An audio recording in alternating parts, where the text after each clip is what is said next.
Doings of Doyle is sponsored by Belanger Books, home of the best Sherlock Holmes anthologies featuring today's top Sherlockian authors. Belanger Books is the only authorised publisher of Solar Ponds mysteries, continuing the Sherlock Holmes legacy into the 21st century. Visit them today at belangerbooks.com.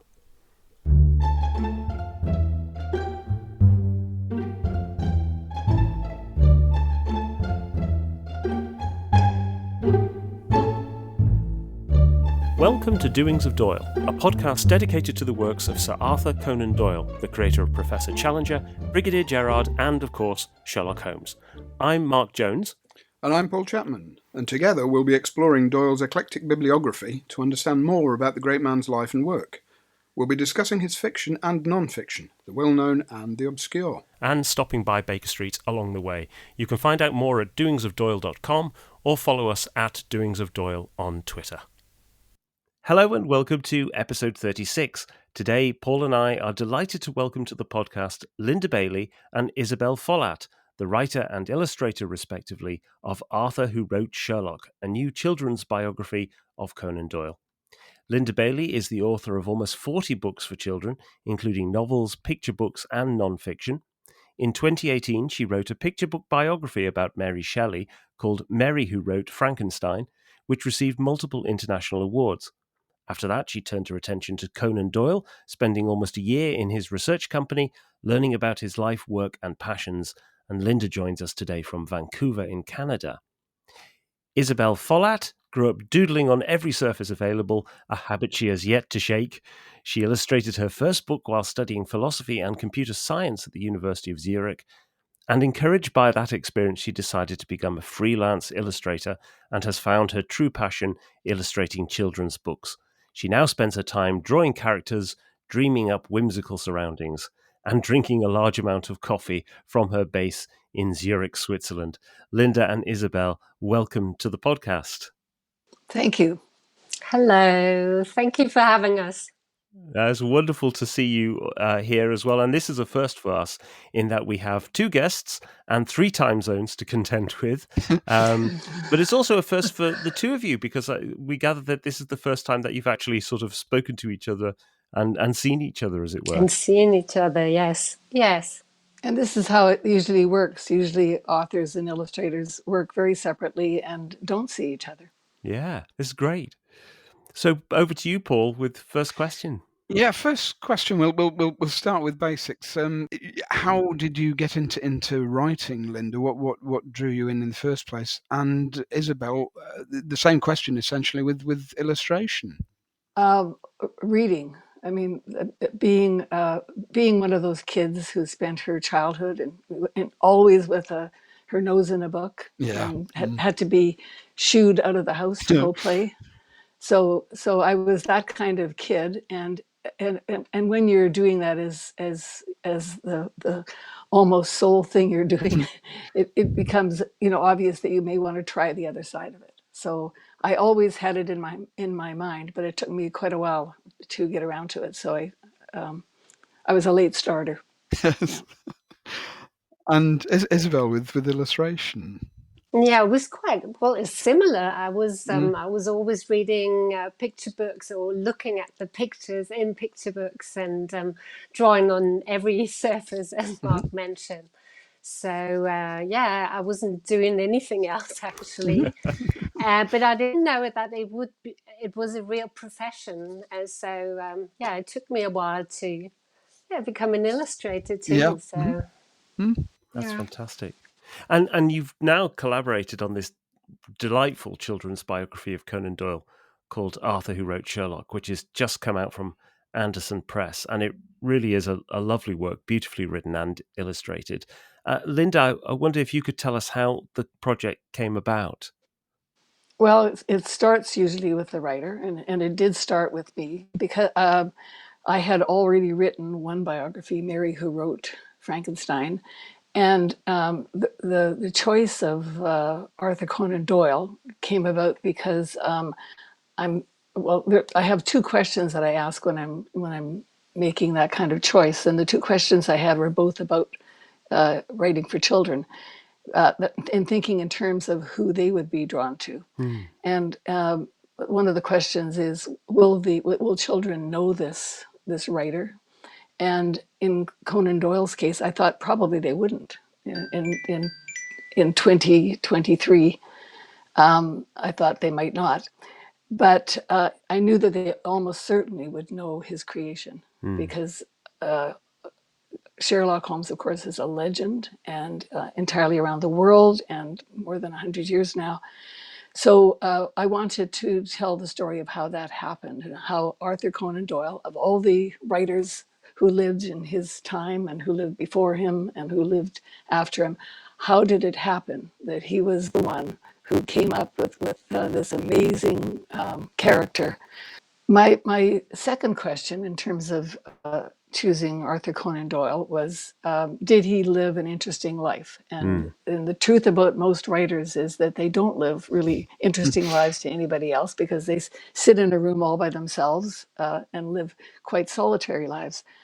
So I needed to find out if Arthur's life would be interesting specifically to kids. And when I started to look into it, I found out there were easily and quickly half a dozen great stories about Arthur's life that would be appeal to kids. And the ones that jumped out were his childhood, for starters, that was both very difficult and also in some ways very fortunate.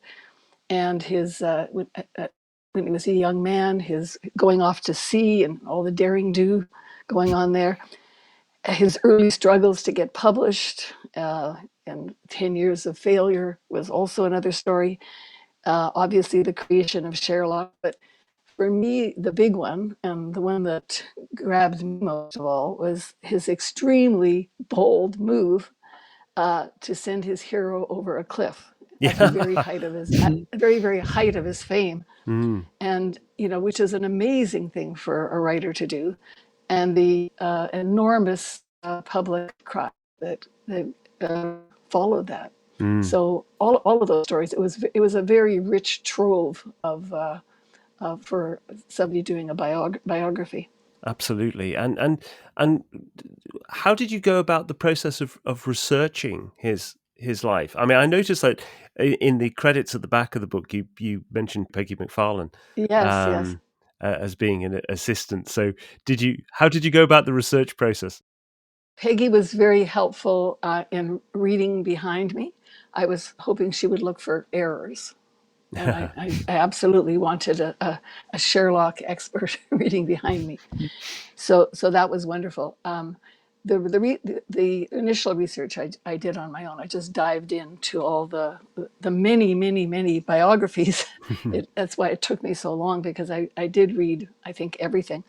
And there were also the contemporary interviews, and there were letters, and there was a wonderful short film interview even, which I suppose you may have seen, which is where you can see his eyes twinkle, and Yes. and you can hear his, and so much of it. The most helpful thing of all to me was his autobiography, Memories and Adventures. Hearing in his own words, and it was very often very, very funny. He loved to tell humorous stories about his own life. So I think I got the strongest feeling about him. That was where I felt like I'd like to go out to a pub with him sometime if he was around. So it was fun to research. I had a good time. So at what point did you get involved then, Isabelle?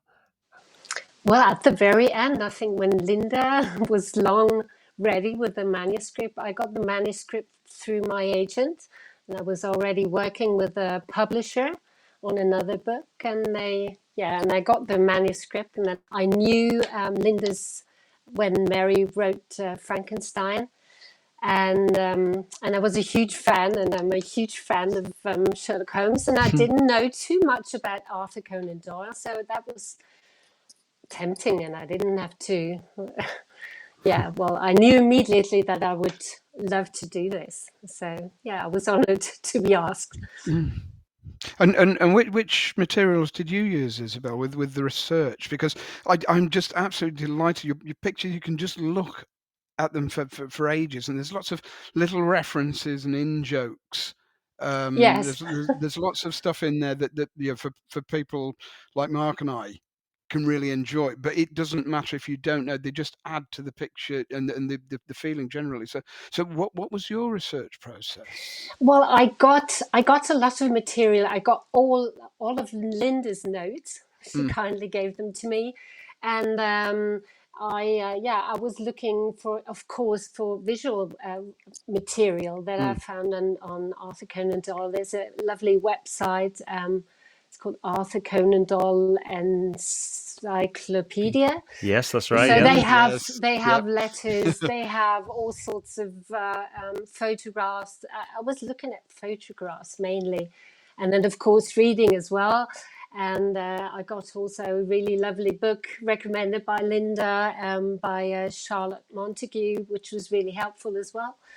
So yeah, those were the reference materials I was using. Yeah. And how much freedom then do you get as an illustrator to work up the story that you've been given by Linda? I get all the freedom, which is really nice. Oh, So, wonderful. I get the text, and then they pick a certain illustrator because of a certain style. And then, but after this, you are very free to do whatever you want. And then, of course, you have the discussions with the publishers, and they review things that might not work or that are not clear. But you are very free as an illustrator. In picture books, yeah. That's wonderful. So I was free to make my own little jokes and references, and so that was it's nice. Yeah. Well, there was clearly an awful lot of research went into it. I spotted a couple of, we've got Charles Doyle's Yes. illustrations. You've got, Yes. I think you've got a Yes. few Dickie Doyle and maybe HB Yes. is in there Yes, as well. as well. Yes. There's some very nice, and of course Edgar Allan Poe hanging over everything as well. But I had to, yeah. it was absolutely lovely. And just back to you, Linda, on the process of writing the book as well. I mean, how did you decide what to include and what to leave out? Because there's obviously, as you said, Conan Doyle had an incredibly rich life, but you obviously can't cover all of that in a biography of this size. Right. A lot of it is determined by the format. The format of a picture book is, it's, in this case, it's 56 pages, which is long for a picture book. Right. But the text is not long. The text is a maximum of 1,000 words. Right. So that's not very much. That's if you type that up and double space it, you only got 4 pages. So that's not much room for writing a whole life, right? So mostly it's the art. Mostly when you turn the pages, what you're seeing is the art and small chunks of and so that one of the criteria of what I'm writing has to be that it's illustratable for Isabelle. I mean, if I write 56 pages in which she's sitting at a desk, what does that give Isabelle, right? Yeah. I have to think in terms. I don't know what the images will be, but I have to give her something that she can work with. And I focused really strongly on what would interest kids. That was what I wanted to include. And so, would they care that he ran for Parliament? Would they care about his elderly years? No and no, right? So kids would care about his childhood. So the book has more than a dozen pages devoted to his early years, the poverty and the difficult experiences at school, etc. And they would also care about how he got the idea for Sherlock. And I think the really the thing that kids would really be pulled in by, it's not specifically stated, but the arc of his life. He lived a Cinderella life, actually, right? He started out poor and unknown, and the arc was to become rich and famous and very successful. So the Cinderella story is a very powerful story, Yes. especially for kids. And kids, I believe, many kids have fantasies about becoming rich and famous, and they play games about being royalty or about being movie stars. But in this story, there's an extra twist, right? Because in the end, he killed the golden goose. Yes. Right? So what does it mean to become rich and famous? Does it always mean that you're going to be happy? And in his case, that's not what it meant. So I think it's an interesting story in that way to tell to kids. And you've also got with linked into that, I suppose, the idea that he's famous, but the character is more famous than him, and it comes back to what you were talking about earlier. That do people know Conan Doyle, or do children know Conan Doyle? Maybe not, but they do know Sherlock Holmes. So he's still under the shadow of Sherlock to this day. And in the illustrations, he is literally under the shadow. I mean, Isabelle's done a wonderful job in some of the illustrations. The huge shadow of and poor Conan Doyle, who's crouched over this gigantic pile of letters that have come in from the fans, right? But they're mostly addressed to Sherlock. So, and that actually happened to him. So I think he did feel, overshadowed and competitive. I think that really happened. It would be a hard thing to have happen. Yes. Yeah, absolutely. And I, while we're on the topic specifically of Sherlock, maybe Isabelle, maybe tell us a bit about how you went about depicting Sherlock. Did you have a very clear idea in your mind of how to do this, or were you influenced by any other sort of people who had maybe been there before? Well, I try not to be influenced by anyone, because he's been painted and drawn so many times, and by really brilliant illustrators. So that was quite a challenge to come up with something that might be a bit different, because you still have to have the nose and the chin. And, Yes. So that's given. But I tried just literally not to do what anybody else did.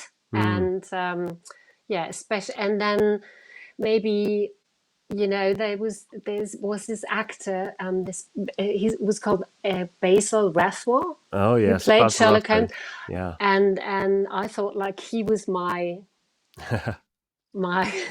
he was this Sherlock Holmes, and so I kind of based some features on him, because he had this really strong face. But I just tried not to do what anybody else did, and still make him look like Sherlock Holmes. So yeah, and there was one image I particularly enjoyed, which is, I think, where you introduce Sherlock Holmes' individual stories in the Strand, and you have a single full-page illustration of Holmes and Watson and a policeman investigating well, you can just see it's a little body because there's 2 feet sticking in off the side of the page. But what really struck me was that often, Holmes and Watson in those stories are young men. They're sort of 20s, 30s, and often the depictions that we get of Sherlock Holmes and Dr. Watson are not. They're older.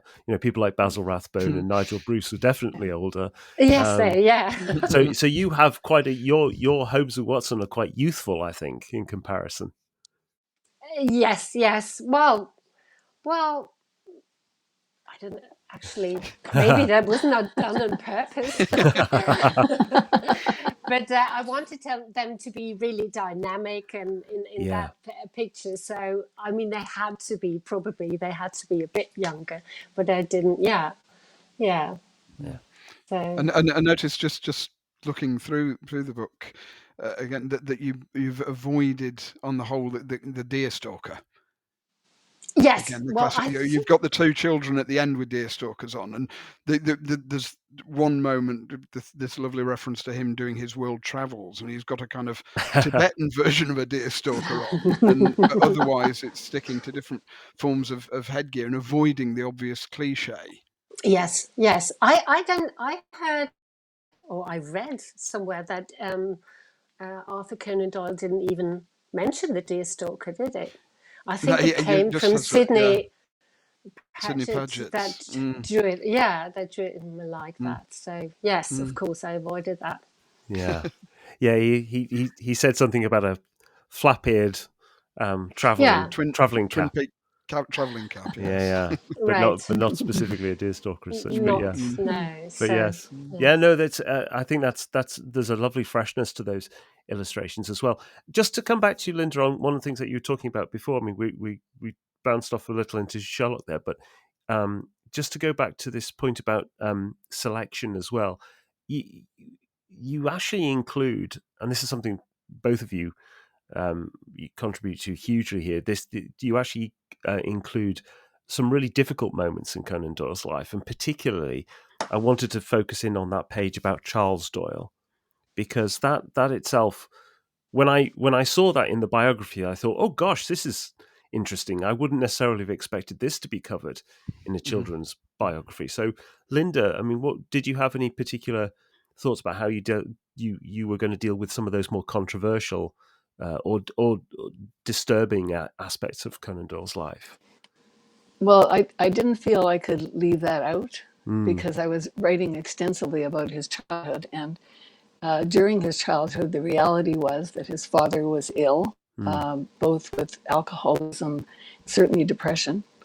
So that was hard on him. And what it meant in his life was that he moved 7 times in 10 years to what I understand were increasingly poorer homes. And he was sent away at various times to live with family friends when things were tough at home. So that all felt like it was part and parcel of his life. And when I included this, I was also aware that among my readers, my child readers, some of those young readers might be facing similar problems themselves, right, at home, or worse. But the positive part of Arthur's story was that ultimately, of course, he overcame all that, and he didn't just survive. He actually flourished. So, in that sense, I see that a strong sense of hope in that. In the kind of life he lived, having come from that difficult background. And he had a wonderful mother too. Of course, he had an absolutely deeply caring and very, very caring mother. Yeah. I found it particularly interesting, Linda, that you actually don't shy away from the fact that alcohol is a specific problem as well.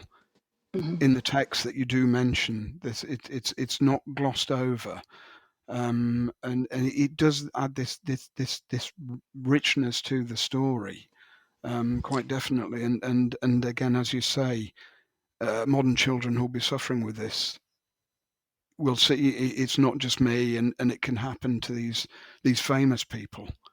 Can go through this as well.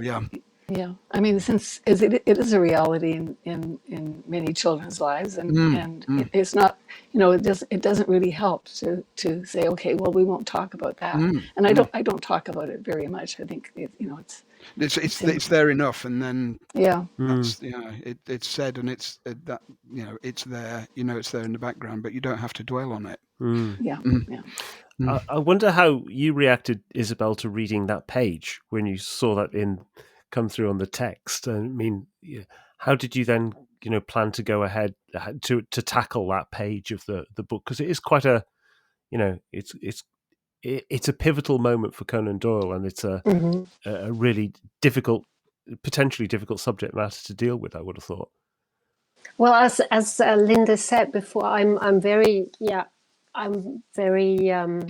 happy that she brought that up, because I think picture books are not just lovely pictures and no problems, no dark sides, nothing, no problems. So I was actually really happy to be able to not only paint those wonderful stories that his mother's telling, these really colorful pages, but also the dark pages, because that makes the other ones shine even more, or give these stories more importance. So yes, I try to be very, a bit subtle with it, and just showing Charles Doyle from behind, and maybe some bottles. But I was actually really happy to to illustrate those scenes, the darker moments in Doyle's life, because that makes the other really bright pages shine more. So there has to be both in picture books. I think it's really important to see that too, those sides. Yeah, I found this really interesting. The idea that a lot of the real life pictures, there's a more grey, a more somber palette, and then it comes alive with the world of Doyle's imagination. And particularly think of things like with the tiger picture and where we see Holmes and his beautiful dressing gown, that the imagination is where Doyle is getting his energy from, despite the problems of the real life. And this seems to come across in the palette, which I presume is a very deliberate policy here. I mean, this is how he's able to cope. Yes, exactly. That was what drew me to Linda's text. That she was focusing on this importance of stories in Arthur Conan Doyle's life, and that was really fascinating to have those two. The grayer world and also the Victorian world, which was the color palette of is very muted there, with some specks of color. So that was very interesting to do that. And some of the really vivid images in the book relate to there's the Reichenbach Fall incident, and there's also the Hound of the Baskervilles as well. You've got two fantastic, bold, double spread images for those as well. And quick question to you, Linda, on that one is: you obviously knew that the Reichenbach Falls was going to be in there, given the story that you were setting out to tell. Were you keen that you were going to get the Hound of the Baskervilles in there as well? Was that something that you felt was going to be an essential? Well, yeah. I mean, it was, as I said before, it has to be illustratable, and certainly those two moments are hugely illustratable. And Isabelle did such an amazing. I just was so delighted when I first saw them falling down. The two of them still wrestling. as they fall, they are still wrestling, which was there's this wonderful droll element that I think Arthur Conan Doyle would have enjoyed himself, and that Isabelle added to it. So that was like, she made it humorous that they were falling in that way. And the dog. I mean, the dog was just amazing. Just a full, really all we have is the background and the dog is right up front and enormous. So that was perfect too. I mean, you might not know, Isabelle, but there's a running thing in Sherlockian fandom about how badly depicted the Hound is usually. So, oh really? So you've done an enormous service to the community by actually having a really great version of the Hound of the Baskervilles to look at as well. Yeah. And of course you're based in Zurich, so are you familiar with the Reichenbach Falls itself? Have you been? Yes, I've been there. Yes, of course I've been there. Yes, and it's not enormous as you would imagine, of course. But yes, I've been there, of course. Yeah. Could you tell us a bit, Isabelle, about how you actually go about creating these illustrations? So what's your method? Well, first of all, I just get the manuscript, and it's divided in pages, and then I'll do tons of really very, very small thumbnail scribbles just to show where I could draw what would come where. And then I refine those, and then if I think I have something presentable, then I send the sketches, the still sketches. I send them to the publisher, and I think Linda got them as well. And so everybody's commenting, all the editors, the art director, everybody's commenting on those sketches, and then some pages are already okay, some pages I would have to redraw, and then until finally everyone's okay with them. And then I will go to color, and then I use watercolor, pencils, pen and ink, and and a bit of computer, of course. I scan it then, and then Okay. tweak the colors and do stuff like that. Oh, Yes. right. Okay. So there's quite a bit of I hadn't realized there was quite so much backwards and forwards with sort of Yes. drafts. Yes, there is, because you miss a lot of things then, or you might draw things that are too controversial, or there's there's a lot of things Yeah. that could go wrong actually, or yeah. And so does that mean that, Linda, you then get an opportunity to input again at that stage? Yes, the various stages of the art. Yes, I do get a chance to look, and it's especially important with nonfiction because, because I've done all this reading and hopefully Isabelle hasn't had to do quite as much reading. There may be more just strict information, right? That hasn't translated into my text, so I left that out of the text, but it's something that I know. So for that reason alone, it's important that I become the content expert, I guess, a little bit at that point. Yeah. And then Peggy Purdue came behind me to double for another content expert to look for for that sort of thing. Yeah, absolutely. And one of the really difficult things about taking sort of Conan Doyle's life in its totality and then trying to bring it back is that he spent the last 15 years of his life as a spiritualist crusader, which is not really going to be a topic of great interest to children, I should think. You do obviously reference it towards the end, but how did you approach that particular aspect of his life? Well, I left it out really because for a couple of reasons. One was exactly for that reason, that it was his late life, and I in general I gave a very short shrift to his late life. Yes. I put all my energy into his childhood, his career as a doctor, that kind of period, and then his writing period mostly with Sherlock. So and so one reason was that, but another reason is that I felt that was something that would be very hard for kids to understand. Kids in 2023 to think about speaking to people who had died in a seance or whatever. It would require a lot of explanation and more than I had space for. But there was another piece of that too, which was that I began to feel that this was really part of a particular historical context. I mean, it was post World War II, and it was, and it also was just post the Spanish flu. So there was all this in the culture, all this death and loss and grief going on.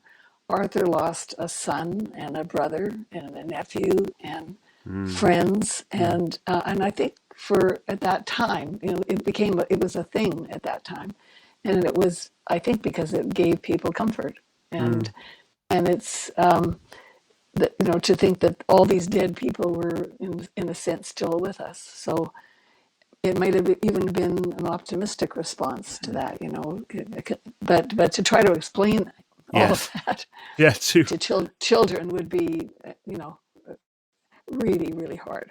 Was there a temptation? I mean, this is so with my partner Teresa, who's another Doylean Sherlockian, really enjoyed the book together with me, and one thing she said, and I don't know if you were tempted at any point with this, is the Cottingley Fairies incident, which involves children, and also Isabelle would have been a delightful incident to illustrate.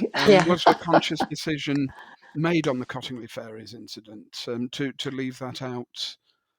Well, I was quite delighted about reading about it, but I had to make choices, I guess is what it boils down to, and it was compared to other things in his life, that was a small part of his life, and maybe I could have included it on the spread that said, And then he did this and this and this and this and this and this and this and Yeah. this. You know, it could have been in there, and Isabelle had to do a whole lot of spot illustrations, 5 or 6 of them. Yes. But I crowded all that stuff from the later times in his life into one spread, which was you know, a big cheat, of course. but I just absolutely couldn't fit everything in. He lived such a long, rich, full life, right?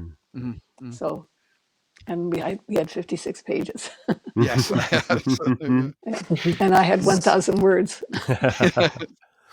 But you do manage to get into that moment at the end with the sort of later years. You actually managed to get in the auto wheel, which is this mad invention he had. He sponsored, wasn't it, the engine that would be strapped onto the back of the bicycle, which you can actually see now. But I thought there was a lovely little illustration of him on his auto wheel. I thought was great. Well, the one that I would love to have figured out how to get it in was the photograph of, he's on a tall bicycle, and his poor wife, his first wife, is perched on the front. Oh yes. And every time I saw that, I laughed every time I looked at that photo, because we took her what, for 50 miles or something. And I understand at some point she got off and took a train ride home. She wasn't going to go any farther, because and I thought, what a brave woman to perch herself on the front of that thing, and it looked so uncomfortable. But I wish I could have included that. I would have loved to have. Yeah. There were lots of funny bits that I wish there were space for. Another one was his friendships with so many other writers, incling J.M. Barrie, and the play they wrote together. It was based on. Yeah. Yeah, it was supposed to be who are the two operetta guys? Gilbert and Sullivan. It was supposed to be a Gilbert and Sullivan sort of thing.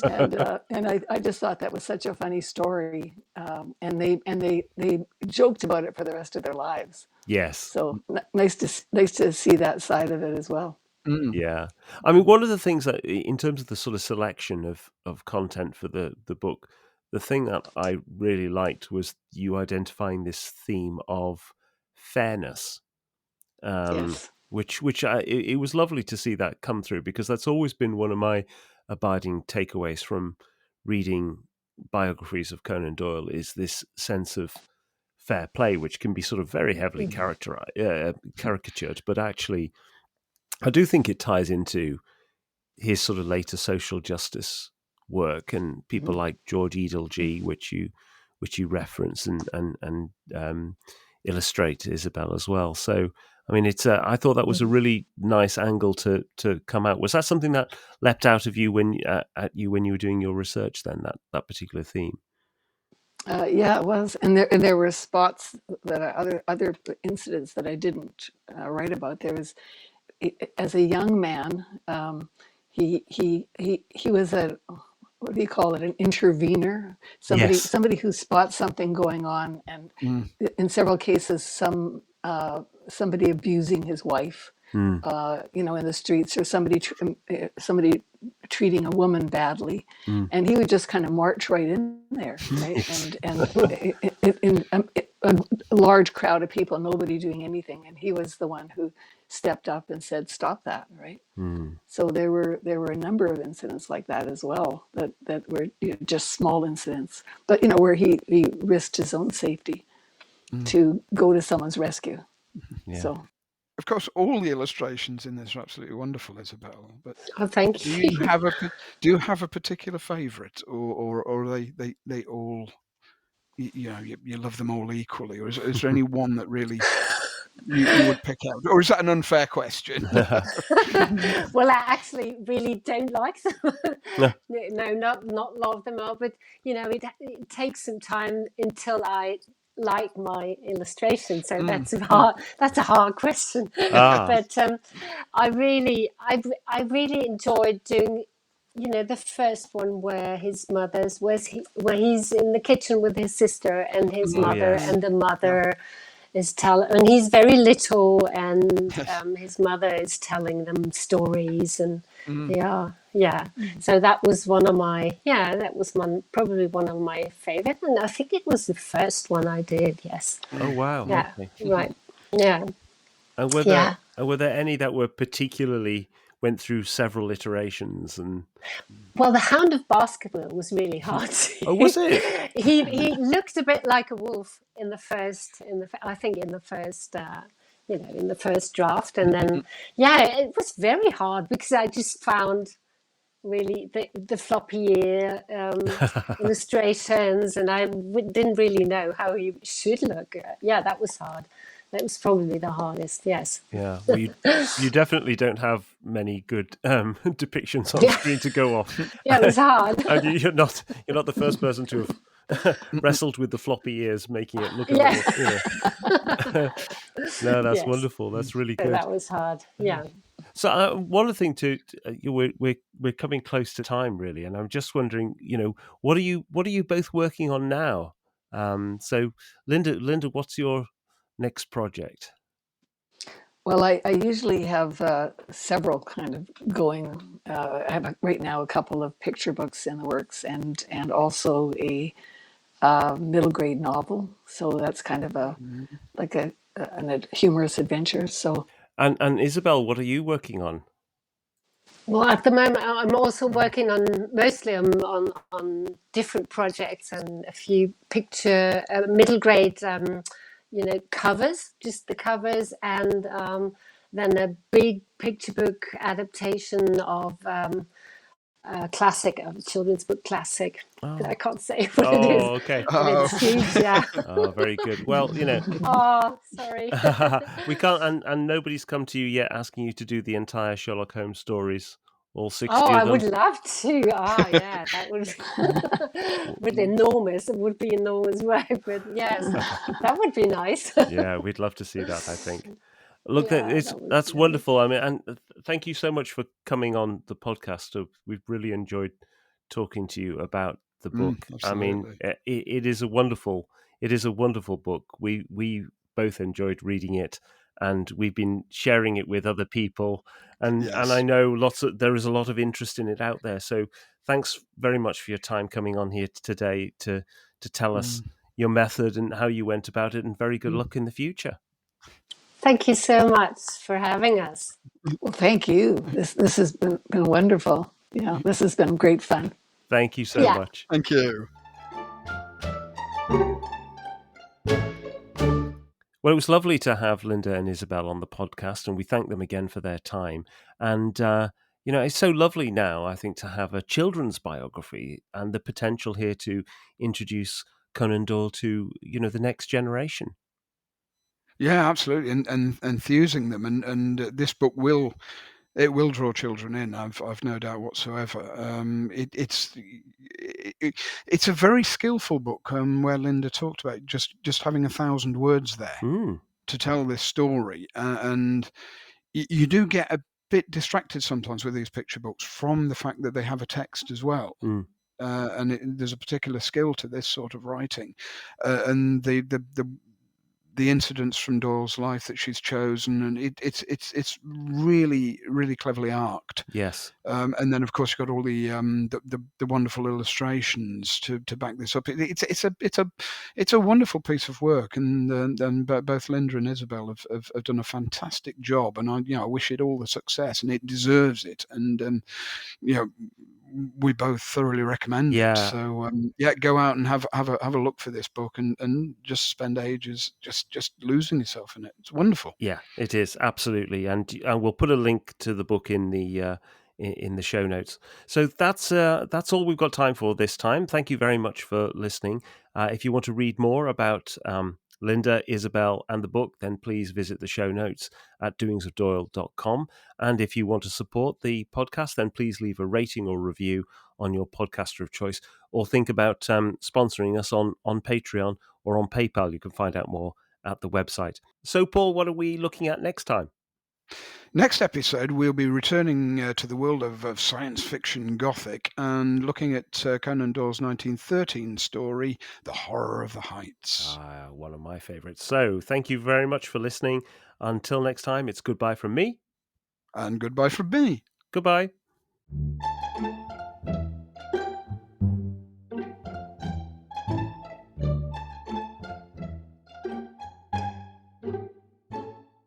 I know you said you were a bit worried about the black armbands after we did the final problem episode. Yes. I was like, oh my God, we did that. I think that's So, definitely artistic license is permitted. Yes, it is.